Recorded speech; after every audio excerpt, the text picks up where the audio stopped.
All right, so this is When Your Child Suffers, part 2. So a quick recap of part 1.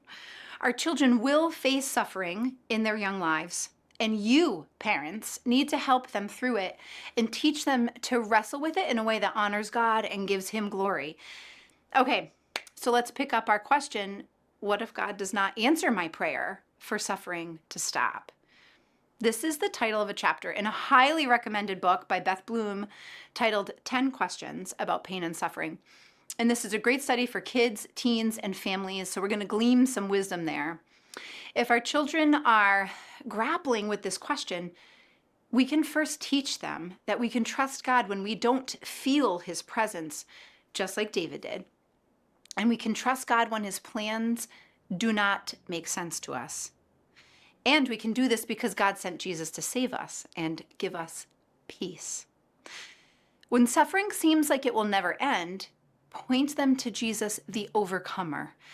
In John chapter 16, we see that when Jesus was facing crucifixion, He addressed His disciples and said, "I have said these things to you that in me you may have peace. The world will have tribulation, but take heart, for I have overcome the world."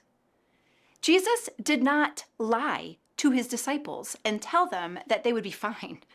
He said they would experience tribulation, suffering. And this is true for us. This is true for our children. But Jesus also told the disciples what? To take heart. They would suffer, but they could take heart or have courage. Not because they would be strong enough on their own, but because Jesus had overcome the world. The enemy of sin sin has been destroyed. Jesus reigns victorious. Reality is that our prayers for suffering to end might not be answered right away. And at the same time, we know Jesus has overcome the world. So suffering is not the winner, and it will only last for a certain time. Jesus is the winner, and His victory lasts forever. So we can trust God when we don't feel His presence.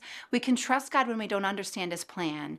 And knowing that Jesus came to save you and give you peace.